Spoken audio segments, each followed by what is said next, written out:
Today we're talking about being teachable, being able to be taught. Another phrase would be being coachable. Coaches know about that. You got to know how to be able to coach your team, and they have to be coachable. And in the same way, if you're trying to learn something, you need to be able to pay attention to the teacher, right? You have to be able to learn. And we can't have the mentality of being a stubborn mule. Have you ever seen a stubborn mule doesn't want to do what it's called to do, and you have to kind of, come on, tug it along. It's a stubborn mule. It doesn't want to listen. It always bucks authority. Doesn't want to listen. And some people feel like, I don't want somebody telling me what to do. I don't. They don't want any accountability, no rebuke, no correction. And they can't come in line with leadership and take a following role. We went out and watched Eli play baseball Tuesday, and I saw someone that me and my brother played sports with. And I said, doesn't that bring back some memories? And in the course of that, I just started reminiscing of being involved in sports. Anybody involved in sports? You were on a team of some kind? It was bringing back memories of being under a coach, having to listen to what a coach told me. And I thought how kids have to be coachable to learn how to play those sports, right? And be on a team. You got to learn how to be on a team sometimes.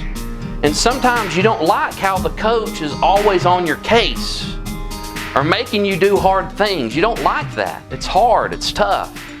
But in the long run, when you get older, you realize those things were necessary for your growth and the overall growth of the team. Amen? You start to appreciate what your coach was doing. And yes, was it hard? Yeah.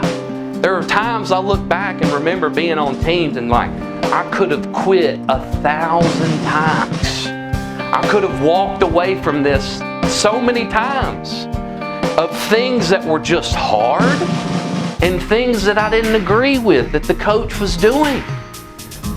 But in the long run, I realized he was trying to help us to be a team. And that's not always an easy thing. Sometimes we have to go the extra mile. Sometimes we have to do the hard thing and listen to the coach so that we can be coachable. Amen? There was a song, and some of you may know what I'm fixing to say, but in it, the person says, ain't nobody can tell me nothing. Now, that's a terrible song, but I have noticed that becomes the mentality of a lot of folks. You can't tell me nothing. Some people have the mentality, only God can tell me what to do. Have you ever heard that phrase? Only God can judge me, right? But then they forget and neglect the accountability or correction from leadership that God has placed in their life. Godly leaders that God appoints to help shepherd His flock. Amen? Essentially, God using people to help lead them in the right direction. Amen? And we, as a flock, have to be able to be teachable, coachable, and able to follow that leadership. I think about the many letters that Paul wrote to the churches. Letters that later became the Bible we have today. But they were things of him correcting and rebuking folks and asking them to do certain things or refrain from doing other things. What if those people collectively said, I don't care about your authority. I only accept Jesus' authority. If He comes down and tells me what to do, I will listen to that.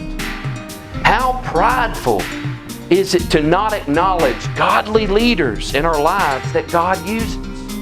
Amen? But let's look at the pastor's role. Basically, a pastor's role is to teach and to coach into the ways of righteousness. Amen? To lead people, at least godly leaders, at least godly pastors, Of course, there's always going to be those false teachers out there that are doing the wrong things. But in coaching, sometimes you have to do the hard or harsh thing to bring out the best in your players. In the Army, a drill sergeant has to bring out the best in the soldiers because it literally is life and death if he does not.